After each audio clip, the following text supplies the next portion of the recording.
Boa noite. O presidente Jair Bolsonaro tem menos de 120 dias para tirar o seu novo partido do papel a tempo de fazê-lo concorrer nas eleições municipais de outubro próximo. A disputa para prefeitos e vereadores no ano que vem vai ser uma espécie de termômetro para a eleição presidencial de 2022, quando Jair Bolsonaro deverá concorrer à reeleição. A nova legenda criada pelo presidente, a Aliança pelo Brasil, foi anunciada no mês passado, depois de um racha no PSL. E é esse o assunto de hoje do nosso programa. Participam o cientista político Sérgio Ferraz, o historiador e professor do Departamento de Ciência Política da UFPE, Diogo Cunha, e também o cientista político Adriano Oliveira. Boa noite, muito grata pela presença de vocês hoje aqui no Opinião Pernambuco. Vamos começar pela notícia quente ainda do TSE, que aprovou aí a possibilidade de assinaturas eletrônicas para a configuração de novos partidos. O presidente Bolsonaro comemorou muito a decisão do TSE, mas não quer dizer que a participação da Aliança pelo Brasil esteja garantida nas eleições de 2020, do ano que vem. Exatamente, Stella. Essa decisão tem que ser lida com muito cuidado. Importante a gente ler o voto, fui lá ler o voto. A imprensa, uma parte da imprensa noticiou de uma forma muito ligeira. A decisão, na verdade, é o seguinte: o que é que o tribunal disse ontem, por 4-3? Disse que é possível, sim, se usar a assinatura digital, desde que, haja regulamentação essa elaborada pelo próprio Tribunal Superior Eleitoral, e desde que o tribunal se prepare para desenvolver ferramentas tecnológicas capazes de aferir a autenticidade das assinaturas. Na própria decisão, também o tribunal disse que não há prazo para que esse regulamento seja feito e que não há prazo ainda, não há sequer grupo de trabalho para que essas ferramentas sejam desenvolvidas. Na prática, o que o tribunal disse, ao contrário do que a primeira interpretação levaria a crer, é que não é possível, por enquanto, utilizar a assinatura digital. Isso é uma possibilidade no futuro condicionada a essas duas realidades que dependem também do tribunal. Né? Só para acabar, a certidão digital ainda é uma coisa pouco comum no Brasil. São 3 milhões de brasileiros que possuem a certidão digital. Então, isso é algo que ainda tem que ser tratado com cuidado. E há também um elemento aí interessante, que é a certidão digital. Eu digo isso porque eu tenho certidão digital. A maior parte dos funcionários públicos, dos advogados, de quem atua no judiciário, né? E a certidão digital, ela precisa da presença física. Quando você recebe o token, você precisa ir lá para pegar pessoalmente.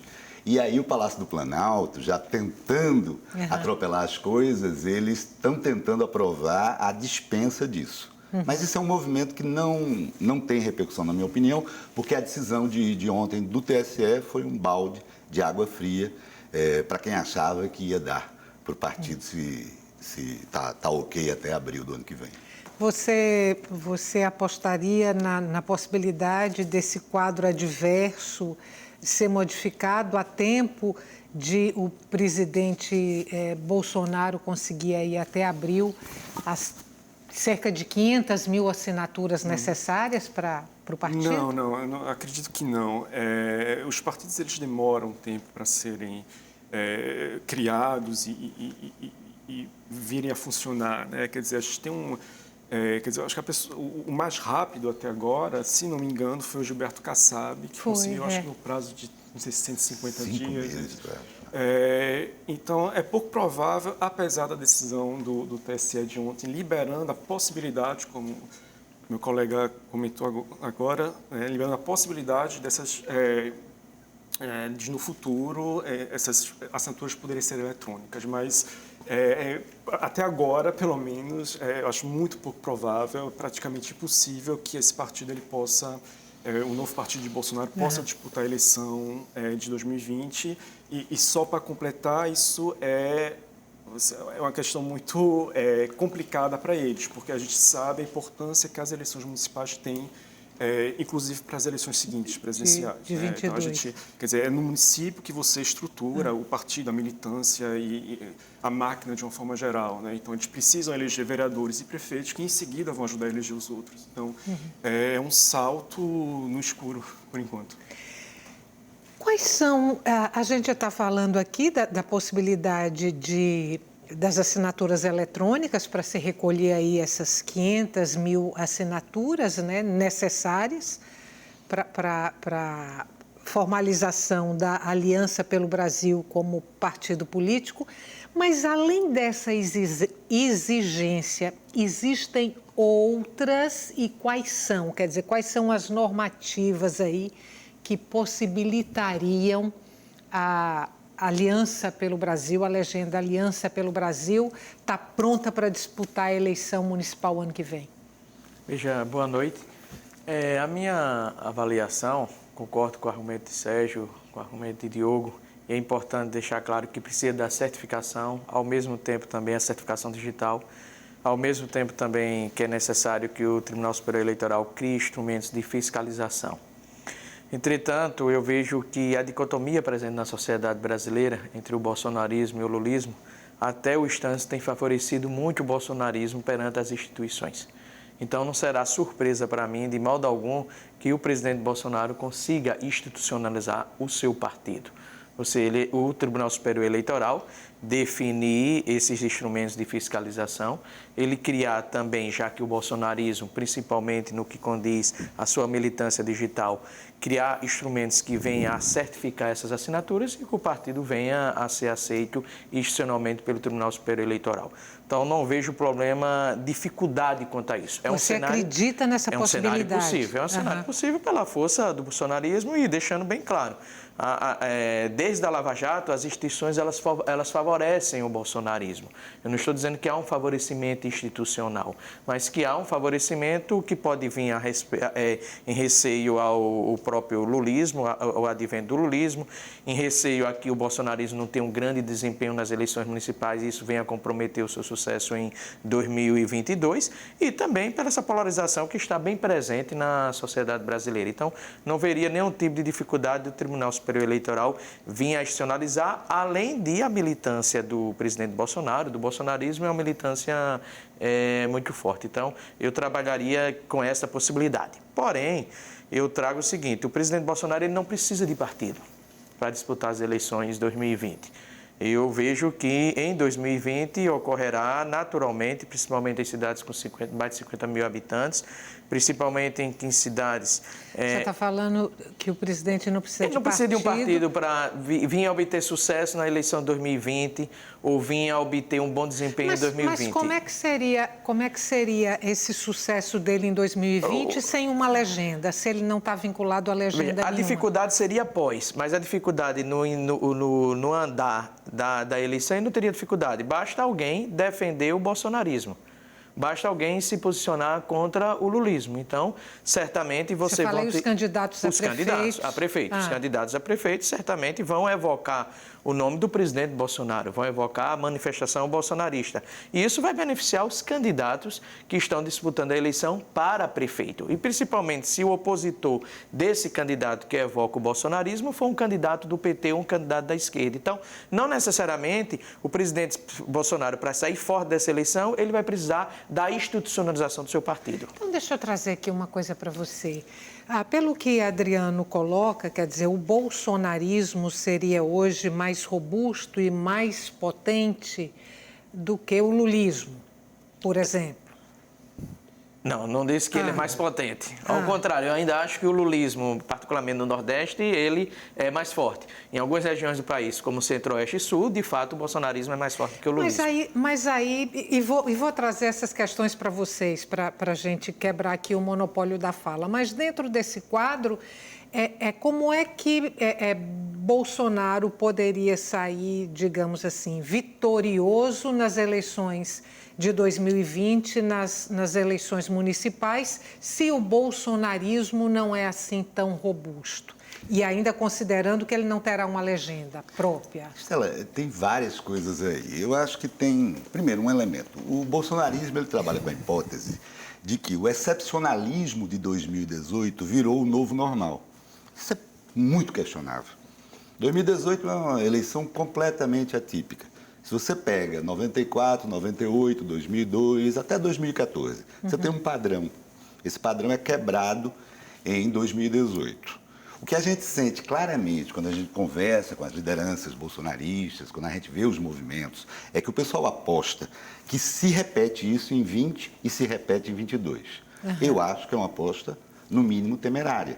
Eu acho que a estrutura partidária, os palanques, né, o dinheiro, né, o fundo eleitoral, o fundo partidário, vão voltar a ser uma variável extremamente importante. E não creio que Bolsonaro, sem um partido, possa ter grandes chances de sucesso em 2022. Inclusive, é interessante a gente pensar, também voltar um pouco para a política, sair um pouco da eleição mais imediata e pensar na decisão que é você tomar a decisão de sair do PSL a essa altura do campeonato, né? A meu ver, essa é uma decisão extremamente arrojada e extremamente leviana ao mesmo tempo. Você está falando da decisão do presidente. Do grupo de Bolsonaro de sair do partido. Ora, um partido recém-formado, um partido que teve um sucesso eleitoral inegável. 52 deputados. 52 deputados, bancada igual com a do PT, entendeu? Então, eu acho que essa decisão é uma decisão que, ela mais uma vez, ela mostra o quê? A incapacidade do presidente e da família de negociar minimamente espaço com quem quer que seja. Bolsonaro age numa chave de obediência absoluta. Ou você me obedece, ou você me passa o dinheiro e me passa o poder político para eu decidir quem são os candidatos, ou não há acordo. Porque qualquer cidadão com um mínimo de racionalidade e razoabilidade caminharia para um acordo com Luciano Bivar. Caminharia com um acordo com o PSL. Né? Diogo, então deixa eu trazer aqui uma coisa para você. Pegando esse mote aí do dinheiro, dos 52 deputados que o PSL conseguiu eleger, portanto, ele tem uma fatia gorda aí das verbas públicas do fundo partidário. Eu acho que até 2022 a expectativa é que ele tenha aí alguma coisa em torno de R$1 bilhão. Essa movimentação toda do presidente Bolsonaro, que implicou no lançamento da nova legenda, Aliança pelo Brasil, no fundo, o que estava em disputa era o acesso a esse dinheiro, a essa verba, quer dizer, o presidente queria carta branca para mexer com esse dinheiro da forma que lhe conviesse ou não? Creio que não só, isso é certamente um fator preponderante, sem dúvida. E eu acho que isso vai colocar uma série de problemas no futuro, inclusive com relação à justiça eleitoral. Porque vamos supor que Bolsonaro realmente consiga criar o partido e consiga levar vários deputados, quer dizer, eu acho que vai caber à justiça eleitoral decidir, vamos supor que ele leve mais da metade dos deputados para o Partido Novo. Você fala do PSL. Tirando o PSL para o partido dele. Certo. Então, como é que fica essa questão do fundo partidário? Isso é uma coisa, acho que não se tem uma resposta imediata para isso. Então, eu acho que, eu concordo em parte com o Sérgio, quer dizer, Bolsonaro, quer dizer, não só ele quer poder controlar o partido, né? Quer dizer, o PSL era uma legenda de aluguel, ele alugou o partido, não se entendeu com o Luciano Bivar e está fazendo o que para muita gente é, de fato, quase um suicídio político, né? Agora, eu acho que também faz parte de um comportamento de Bolsonaro, não só da retórica, mas de um comportamento, vamos dizer assim, anti-establishment, né? Anti-política, né? Então, certamente ele pode estar também motivado, né, pelo sucesso de 2018. Né? Ele pode achar que ele pode repetir 2018, né, sem as estruturas, então, é uma possibilidade, talvez, eu acho que difícil agora dizer, né, o quanto ele vai sair prejudicado por isso. Agora, certamente, é um político que ele vai para os partidos, quer dizer, ele passou por vários, e cada partido novo ele vai com a intenção de controlar o partido, controlar o dinheiro do partido, poder dar as cartas. Não foi o que aconteceu com o PSL. Então, ainda assim, os custos disso, eu acho que a gente não tem como avaliar totalmente agora. A gente vai ver ainda. Vamos imaginar que, e aí não há perspectiva otimista que sim, que ele leve ali aproximadamente metade da bancada do PSL para sua nova legenda. Ele conseguiria atrair parlamentares de outras legendas também, que não o PSL? Quer dizer, teria gente disposta a arriscar tanto aí para uma nova legenda, ainda sem estrutura? Se essa legenda não cresce, vai ter pouco tempo na televisão, vai ter pouco dinheiro. Quer dizer, quem e de que partidos o presidente Bolsonaro conseguiria? Veja, é importante, antes de responder diretamente sua resposta, é importante o cenário que Sérgio trouxe. Eu coloco, inclusive, como um cenário plausível. Mas a minha hipótese, essa hipótese, ela advém da eleição presidencial, é de que o medo é uma parte da variável que sustenta o bolsonarismo. E o medo de quem? O medo do retorno do PT, o medo do retorno do lulismo. E esse medo ele vai estar presente na eleição de 2020 e na eleição de 2022. Verifique que todas as pesquisas eleitorais feitas até setembro, outubro, mostram que houve uma instabilidade da queda do presidente Bolsonaro. E essa estabilidade simplesmente é em decorrência da possibilidade da volta do lulismo, do receio do lulismo, desse antilulismo que é muito forte na sociedade brasileira. Em relação à sua pergunta, é possível que o Bolsonaro venha atrair parlamentares. Por que é possível? Nesse instante, nós estamos observando um crescimento econômico sem inclusão social, ou seja, é um crescimento econômico voltado para a classe A, B, até um pouco da C. Você tem controle, redução dos juros, você tem controle da inflação. Esse tipo de crescimento econômico, ele beneficia essas duas classes principais. A questão do FGTS e o 13º da Bolsa Família, momentaneamente, beneficia as classes C, D e E. Nós não sabemos como chegará a economia em 2022. Há uma expectativa de um crescimento para 2,5% a 2% em 2020 e 1% este ano. Se nós tivermos um crescimento que esteja fora da projeção dos economistas... Mais 1% lá do fundo do poço, né? Porque a gente, na verdade, não é um crescimento, economicamente, é uma recuperação econômica. Uhum. Então, se nós tivermos um crescimento fora das projeções econômicas, aí, de fato, o Bolsonaro ele vai conseguir conquistar uma forte popularidade que vai atrair esses parlamentares para o partido dele, no que condiz às eleições de 2022. Só que aí existem dois poréns. Um porém é o seguinte: o medo que eu falei do lulismo pode atrair militantes para Bolsonaro, parlamentares para Bolsonaro. Por quê? Daí eu teria o sufocamento do centro. O centro não consegue sair e, consequentemente, a disputa continua sendo entre lulismo e bolsonarismo. Um outro lado, que é um lado negativo para o presidente Bolsonaro. Para o presidente Bolsonaro e o ministro da Justiça, Sérgio Moro, se porventura Sérgio Moro vier a ser o vice do presidente Bolsonaro, eles dois eu classifico, me permitam respeitosamente, como os dois políticos que a classe política não confia. Você vai encontrar raramente um político que diga: eu confio em Bolsonaro e confio em Sérgio Moro. Moro por conta do seu histórico na Lava Jato.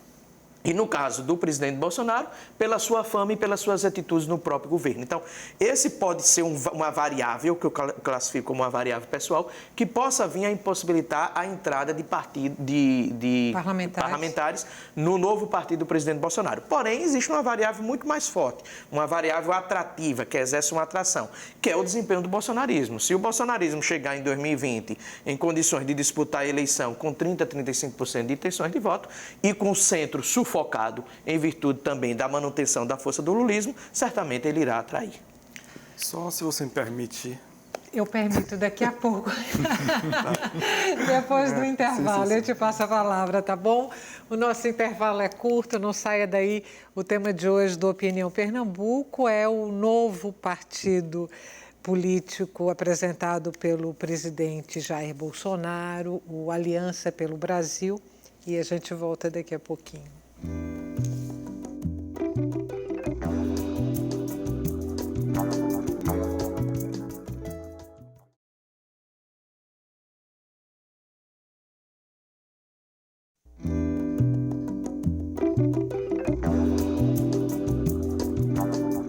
Estamos de volta com Opinião Pernambuco. O tema de hoje do nosso programa são as expectativas em torno do novo partido político lançado pelo presidente Jair Bolsonaro, o Aliança pelo Brasil, legenda que precisa ainda do aval do Tribunal Superior Eleitoral, o TSE. Participam do nosso programa o cientista político Sérgio Ferraz, o historiador e professor do Departamento de Ciência Política da UFPE, Diogo Cunha, e também o cientista político Adriano Oliveira. Diogo, você tinha pedido a palavra no bloco anterior e eu não pude te dar por conta do intervalo. A palavra agora é sua. Obrigado. Na verdade, eu queria só complementar a fala do Adriano e levantando a possibilidade de um outro cenário. Então, o Adriano estava falando da possibilidade vamos dizer, de uma parte dos deputados migrarem para o Partido Novo do Bolsonaro e um cenário de polarização em que o centro ficaria mais sufocado. E eu fico pensando se não seria interessante também considerar um outro cenário, que é justamente, vamos dizer, remanescentes do PSL, vamos dizer assim, se juntarem ou ingressarem em outro partido e, na verdade, fortalecer o chamado centro político que está bastante ativo. Né? Ou seja, seria... O PSL, com a saída agora de Bolsonaro e do grupo de Bolsonaro, núcleo duro, quando esse núcleo sai de dentro do PSL, você imagina uma migração do PSL para o centrão, é isso? Isso, eu acho que é uma possibilidade. Acho que é uma possibilidade. Ou de uma parte desses deputados para outro partido um pouco maior, como o DEM, por exemplo, que fortaleceria ainda mais o Rodrigo Maia e ainda mais o centro. Uma possibilidade, eu acho possível. Agora, se parte desses deputados saem do PSL, se uma parte vai para Bolsonaro, uma parte sai para outras legendas, significa uma desidratação considerável do PSL. Sim. Bom, antes do Bolsonaro não era um grande partido. Né? Foi um partido que cresceu nessa eleição graças a Bolsonaro. Né? Então... A gente está falando aqui quantos parlamentares Bolsonaro conseguiria levar para a nova legenda, quantos do PSL, quantos de outro partido. A minha dúvida é a seguinte: basta o deputado, por exemplo, querer sair de um partido e entrar no outro e pronto, é assim, é simples assim? Ou entraria aí a infidelidade partidária? Tem a janela partidária, que é o momento, 6 meses antes da eleição, que você pode trocar sem o custo de perder o mandato, né? Fora 6 meses antes. 6 meses antes, a legislação permite na janela a migração, mas só nesse período, né?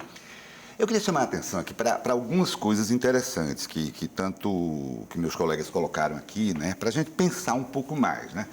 A coisa da economia, que Adriano colocou, né? A economia é uma coisa que a gente devemos aguardar, né? Por enquanto, os sinais são muito modestos. Vamos só lembrar, né? Modestos ou ruins? Bem, veja só, a gente vem de uma trajetória muito ruim. 2015, 2016, a gente cai 3,5%. É bom lembrar para o ouvinte, né? A gente cai 3,5%, 2 anos seguidos. Depois a gente cresce. Cresce entre aspas. A gente fica na base do 1% em 17, em 18 e provavelmente em 19. E se fala na melhor das hipóteses, em chegar a 2% em 2020. Me parece que isso é muito pouco para render o dividendo político que uma economia próspera tende a render para os incumbentes, ou seja, para quem está no poder. Então, essa variável economia, eu acho que não está, pelo menos por enquanto, favorecendo muito o governo Bolsonaro. A outra questão, essa é uma questão mais complexa, a questão da polarização, como se diz por aí, né? Essa é uma questão interessante, porque a imprensa costuma dar o frame, dar a estrutura da discussão, colocando Lula numa ponta e Bolsonaro noutra. Isso é falso, não é? A gente tem o quê? A gente tem um governo e um movimento de extrema-direita, de um lado, radicalizando e enfrentando a sociedade, e a gente tem todo o resto de um sistema partidário que não vai além, em termos de atores importantes, da centro-esquerda.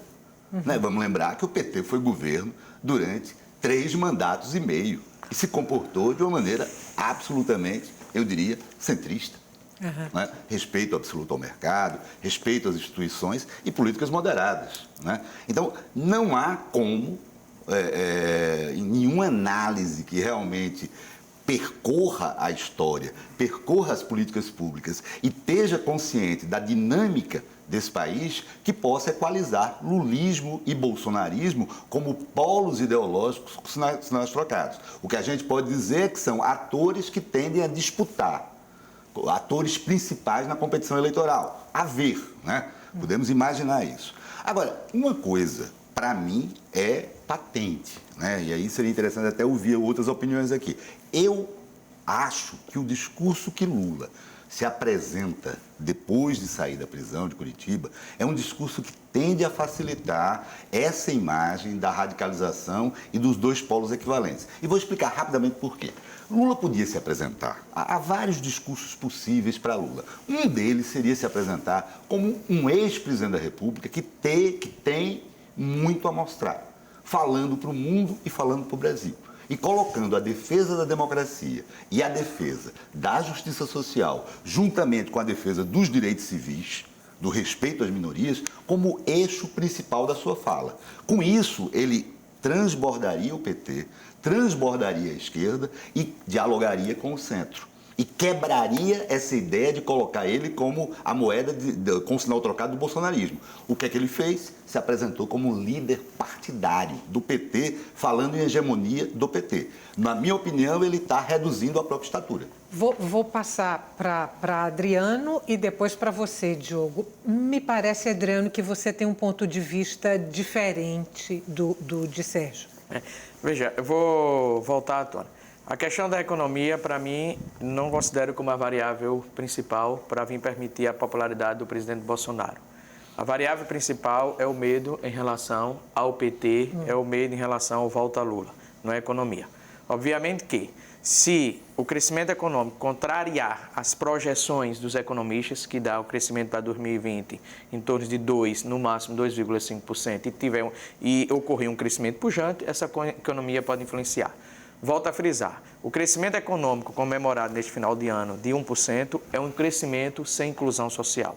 É importante salientar isso. E pode ser apenas momentâneo, em virtude da liberação do FGTS e em virtude do 13º Bolsa Família. Então, a variável principal que sustenta o presidente Bolsonaro é o medo da volta do PT. Em relação ao presidente Lula, o que eu conversei com o Sérgio e volto a colocar, é que o ex-presidente Lula, ele precisava demarcar espaço. A polarização, ela existe, ela é muito clara. Ela não só é evidenciada pelo último resultado da eleição, como também em virtude de que, até um determinado instante, a popularidade do presidente Bolsonaro, a impopularidade, ela declinou e depois ela ficou estável. Ela ficou estável por quê?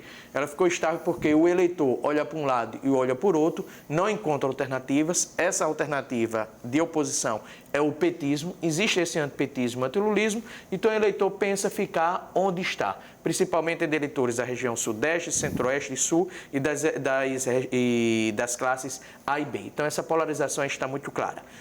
O grande desafio nesse instante é fazer com que alguém venha quebrar essa polarização. Quando eu falo na polarização, ela pode até ter uma conotação ideológica, aí eu concordo com o Sérgio. Eu não considero o Lula um candidato político tipicamente de esquerda. Lula é um candidato de centro-esquerda. E aí deve caminhar para a centro-esquerda. Só que quando eu disse Lula precisou demarcar espaço, ele disse, eu sou o anti-Bolsonaro. Se você discorda do Bolsonaro, eu sou o anti-Bolsonaro.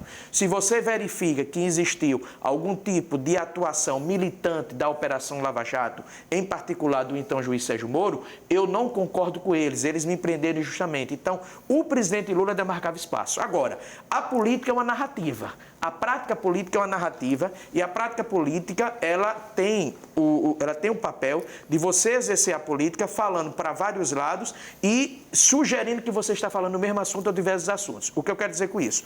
Nesse instante, o presidente Lula polariza com o Bolsonaro e se posiciona como de esquerda. Mas, na verdade, ele vai abrir diálogo com o setor empresarial, ele vai abrir diálogo com o Rodrigo Maia, ele vai abrir diálogo com o MDB. Porque sempre foi, porque é necessário. Um grande negociador. E porque é necessário. Então, no componente ideológico, eu não estou colocando o presidente Bolsonaro na extrema-direita, até posso colocá-lo, mas eu não coloco o Lula nem na esquerda nem na extrema-esquerda. O Lula é um candidato de centro para a esquerda. E por que para a esquerda? Porque ele tem um discurso de inclusão e de respeito à democracia. Então, ele é o anti-Bolsonaro. Mas ele precisava demarcar espaço com, inicialmente, esse discurso radical que tende a ser amenizado. Diogo, agora você. Não, eu destacaria 2 pontos aí. Um primeiro ponto seria, eu acho que, com relação ao discurso de Lula, né, quer dizer, a gente, quer dizer, Lula preso, né? Quer dizer, a saída de Lula da prisão deu uma nova dinâmica à política, isso é claro, né? No jogo político. Quer dizer, a gente estava com uma posição, talvez não seja perdida, mas claramente com alguma falta de liderança, né? Quer dizer, eu acho que o fato de Lula sair da prisão deu uma nova dinâmica para a oposição. Dito isso, nesse ponto eu concordo com a Adriana. Eu acho que o que Lula precisava nessa pós-libertação era justamente, vamos dizer assim, falar para a militância dele inicialmente. Eu acho que nesse ponto eu concordo. Ele precisava inicialmente, vamos dizer assim, recolocar a militância na rua, se colocar de novo no cenário político, e eu tendo a achar que quer dizer, ele vai amenizar progressivamente esse discurso. Bom, um segundo ponto seria com relação a essa ideia da polarização, né? Então, a gente fala muito de polarização, eu concordo com o Sérgio, que a gente não pode, quer dizer, não é uma equivalência entre um polo Bolsonaro e um polo Lula. A gente tem de um lado uma extrema-direita, autoritária, um político que passou os 30 anos de uma trajetória política, foi bem se esclarecer. 30 anos exaltando ditadura, ditadores, torturadores, né, de um lado, e do outro a gente tem um político de centro-esquerda que governou democraticamente, que podia, ainda bem que ele não fez, no final do segundo mandato, certamente, se ele tentasse um terceiro, ele conseguiria. Então, assim, é incomparável. A gente não pode colocar Bolsonaro e Lula como se fosse o equivalente da esquerda e da direita. Não tem como. Sim. Agora, talvez a gente esteja considerando um cenário alternativo, que é o seguinte, que é, na verdade, o centro, quer dizer, daqui para 2022, esse centro político, quer dizer, há uma movimentação desse chamado centro político, né? Quer dizer, o PSDB que saiu em frangalhos, né, da eleição, o FHC tentando viabilizar o Luciano Huck, quer dizer, o Rodrigo Maia se fortalecendo justamente por conta da inabilidade do Bolsonaro. Quer dizer, eu acho que é uma possibilidade, um fortalecimento do centro, sobretudo se o Paulo Guedes entregar o que prometeu entregar. Então, assim, se daqui para 2022 não tiver uma retomada concreta do crescimento, se permanecer do jeito que está, eu acho que há uma possibilidade de um enfraquecimento do bolsonarismo e de um fortalecimento do que a gente está chamando de centro. Quer dizer, eu acho que é um cenário a levar em consideração. Deixa eu trazer... Desculpa, Adriano, vou trazer aqui um outro ponto, e aí, obviamente não sei o que você ia falar, mas você pode aproveitar também e trazer essas colocações. A gente está falando aqui do Aliança pelo Brasil, que é a nova legenda proposta pelo presidente Bolsonaro. A gente está prospectando aí as eleições do ano que vem, as eleições municipais, com ou sem o partido do presidente, e o peso dessas eleições municipais para 22, quando Bolsonaro pretende se lançar candidato à reeleição. A minha pergunta para vocês é, para que a gente possa pensar um pouco em tudo isso, que partido é esse que Jair Bolsonaro está propondo para o Brasil? O que é a Aliança pelo Brasil? Olha, a gente pode, de saída, dizer que a Aliança pelo Brasil, a APB, é uma espécie de extrema-direita da extrema-direita, né? As bandeiras do partido do PSL já eram bandeiras extremadas, né? Bandeiras absolutamente fora mesmo do campo de uma direita mais democrática, mais civilizada, né? A APB me parece um movimento de expurgo, né?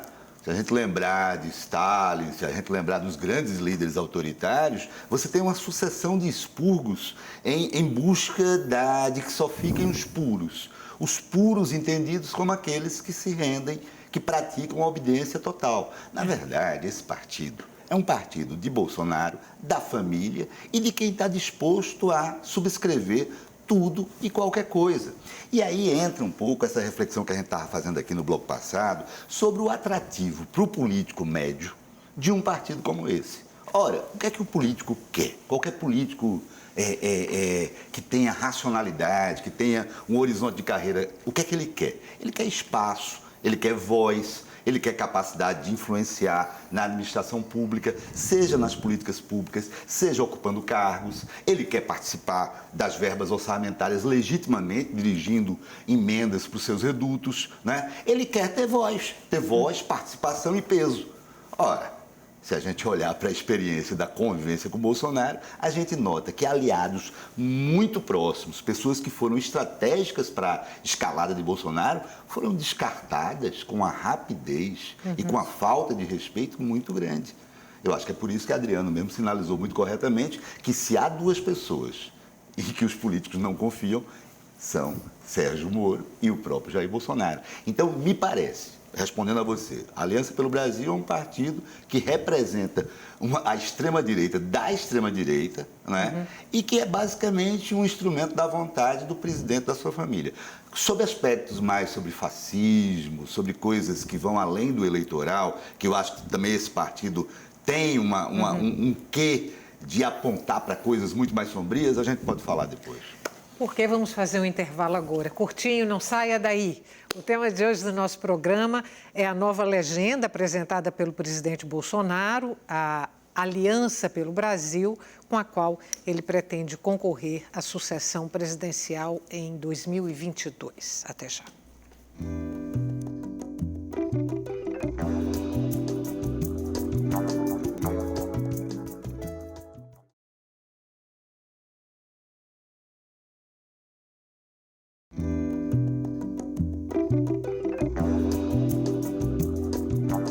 Estamos de volta para o terceiro e último bloco do Opinião Pernambuco. As eleições municipais, a sucessão presidencial e o novo partido criado pelo presidente Jair Bolsonaro são assuntos que estão sendo discutidos aqui pelos nossos convidados. Participam do programa o cientista político Sérgio Ferraz, o historiador e professor do Departamento de Ciência Política da UFPE, Diogo Cunha, e também o cientista político Adriano Oliveira.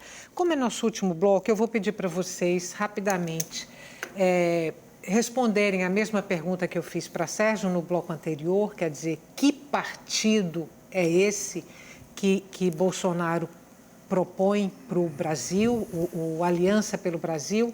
Vocês se colocam sobre essa nova legenda e a gente fala um pouquinho de 22, tá bom? Olha, eu considero que o partido do presidente é uma grande inovação, porque é um partido que se declara de direita.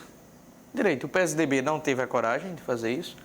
O PSL, que foi o partido anterior, não tinha nenhum tipo de popularidade na opinião pública. Direita ou extrema-direita, Adriano? Olha, eu ainda ficaria da direita para a extrema-direita, porque eu não saberia conceituar o que seria uma extrema-direita.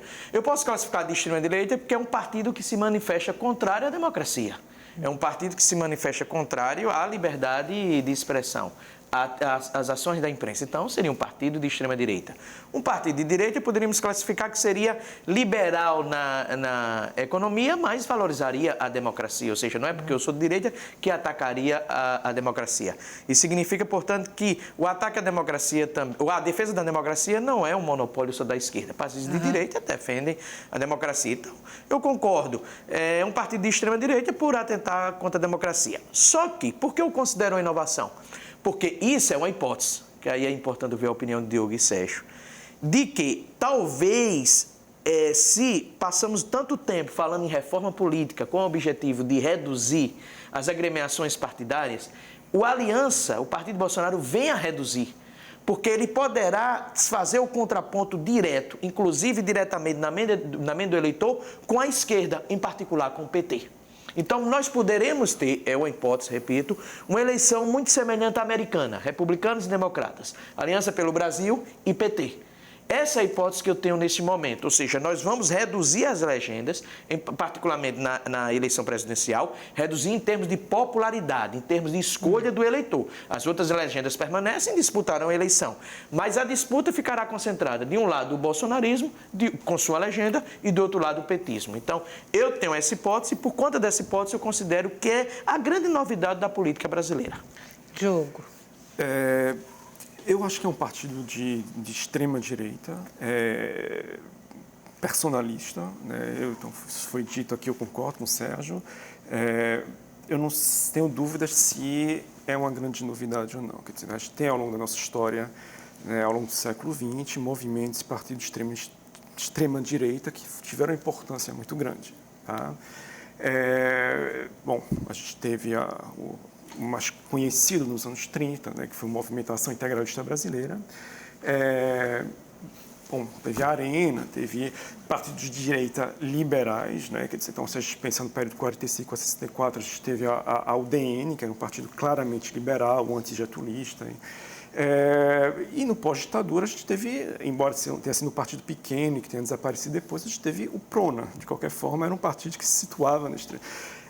Então, eu não sei, então, não me parece ser uma grande novidade, então, é mais um partido. Agora, talvez, quer dizer, eu acho que desde o final da ditadura militar e por conta também dessa história, a gente houve no Brasil uma certa desvalorização da direita. Eu acho que desde o final da ditadura militar, inclusive está sendo agora, é uma memória que está sendo recuperada, né, de valorização desse período do regime militar. Né? Então, de fato, entre o final da década de 80 e 90, ninguém queria se identificar à direita. Então, talvez, com exceção do PRONA, seja uma novidade nesse período pós-88. Né? O PSDB surge como uma social-democracia, tinha um grupo dentro do PSDB, que era mais à esquerda, que depois é que o PSDB segue por um caminho mais liberal e mais, vamos dizer assim, mais à direita. Né? Então, eu acho não, com o partido Bolsonaro, a gente tem um partido novo, de extrema-direita, personalista, com relação à hipótese adriana, assim, de imediato, a quente, eu acho... Eu não consigo ver vamos dizer assim, esse caminho no bipartidarismo onde um polo estaria na Aliança pelo Brasil. Não consigo, eu acho que eu tenho a tendência a ver o bolsonarismo como algo mais passageiro e excepcional de um momento político específico.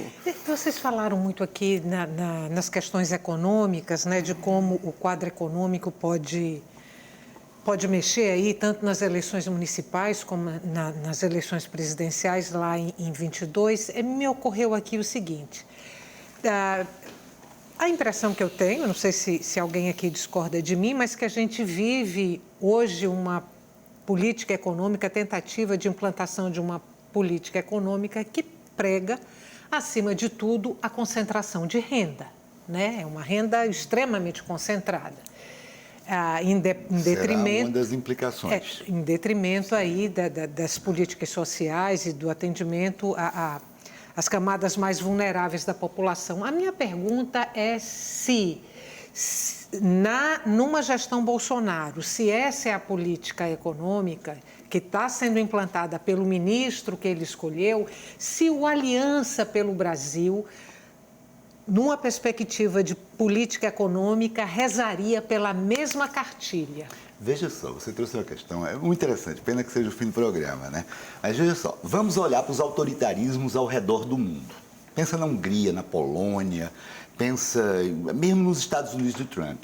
Em todos eles, a economia está crescendo, as taxas de desemprego estão baixas e há políticas sociais. Trump merece uma análise à parte, mas eu estou pensando principalmente nos casos europeus, na Turquia, né? Então, em todos esses casos, o chamado populismo autoritário, ou o tal de um termo que eu não gosto, do iliberalismo, né? Mas, enfim, os populistas autoritários, eles não combinam o seu lado político com o fundamentalismo de mercado. O único lugar em que se faz essa combinação é no Brasil. Essa sacação é da Laura de Carvalho, uma extraordinária economista, escreveu um bom artigo sobre isso domingo passado na Folha. E qual é o argumento dela?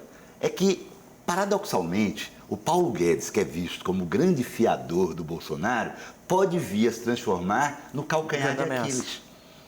Justamente por quê? Porque os populismos autoritários em todo o mundo... Olha para o Boris Johnson agora no discurso. O discurso é do Brexit, mas há toda uma preocupação em falar de política social. Quando a gente aprofunda para ver o discurso dele, ele está preocupado com o NHS, está preocupado com a habitação, com a questão da segurança, né?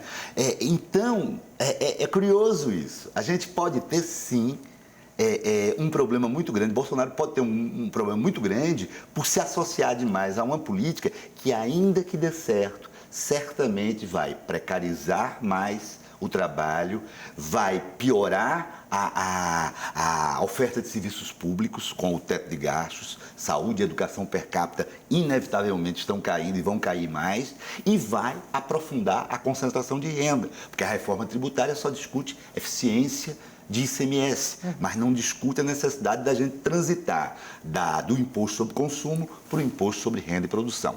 Então, é bom, foi muito boa essa pergunta, porque eu acho que, no fundo, Paulo Guedes hoje vai dificultar mais a vida de Bolsonaro do que ajudá-lo. Quando a gente olha para o panorama internacional, isso fica mais claro ainda. Quero falar de...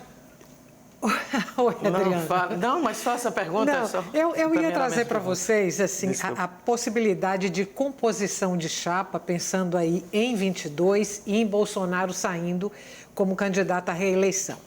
A possibilidade de uma composição com o Sérgio Moro como vice, e aí a bancada evangélica já andou rachando, já andou chiando, e a minha pergunta é se...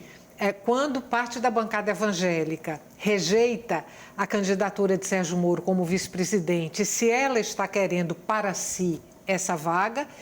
E a outra coisa é o movimento do presidente da FIEP, da Fiesp, SCAF. Paulo Scaff. Paulo Scaff. Se ele está fazendo um movimento aí para entrar na Aliança pelo Brasil, o partido de Bolsonaro, se também ele estaria de olho no lugar na cadeira de vice-presidente. Duas observações antes de lhe responder. Do manifesto do Aliança pelo Brasil não tem termos inclusão social, desigualdade social. Esses termos não estão presentes. Notem também que quando Paulo Guedes e o presidente Bolsonaro falam, eles não falam em combater a miséria, em enfrentar a desigualdade e inclusão social. E num país tão desigual como o nosso, nós não falarmos em Estado e falarmos só em liberalismo, certamente você não vai ter um crescimento econômico inclusivo. E concordo, não só Guedes, Sérgio, é o principal calcanhar de Aquiles, e concordo também com Laura Carvalho, mas o ministro Sérgio Moro, aí entra nas eleições de 2022. Existem muitas ameaças, não para Bolsonaro, mas para Sérgio Moro. Por quê? O presidente Bolsonaro, para ter Sérgio Moro como vice, vai cobrar proteção. Existem ameaças. Um presidente da República, ele está no exercício do poder. Então, podem vir ameaças de vários lados. O ministro da Justiça, ele tem essa responsabilidade de ser chefe da Polícia Federal e de defender o governo em determinados momentos de litígio. Então, em algum momento, o juiz Sérgio Moro, o ministro Sérgio Moro, ele vai precisar se pronunciar mais enfaticamente, onde esse pronunciamento poderá passar para a opinião pública de que ele é um grande defensor do governo ou de que ele, de fato, ele merece a fama que adquiriu quando era Você está juiz da pensando Lava aí no Jato. caso Marielle, por acaso, não? Sei, existem várias especulações. Qualquer ministro da Justiça, independente do governo, ele é cobrado pela posição que ele exerce. Só que o juiz Sérgio Moro, ele será mais cobrado em virtude do papel que ele exerceu na Lava Jato. Então, eu vejo que existem riscos, e esse risco do ministro Sérgio Moro é que ele vai ser cobrado em algum momento pela opinião pública ou pelo presidente Bolsonaro. Quanto aos evangélicos, qual é o grande desafio da esquerda brasileira? Retomar o diálogo com os evangélicos. E qual é a grande oportunidade do presidente Bolsonaro com um crescimento econômico pífio, que não seja indutor de um possível crescimento da popularidade dele? O segmento evangélico. Então, de fato, entre Moro, que coloca risco, entre Moro, que o presidente vai cobrar proteção ou fidelidade a alguma coisa, certamente poderá sobrar para um evangélico. Acabou o tempo. Desculpa, não deixei. Infelizmente, a gente retoma essa conversa numa próxima oportunidade. Claro. Muito obrigada mais uma vez para vocês. Para você que está em casa, muito obrigada pela companhia até agora, e o Opinião Pernambuco volta amanhã.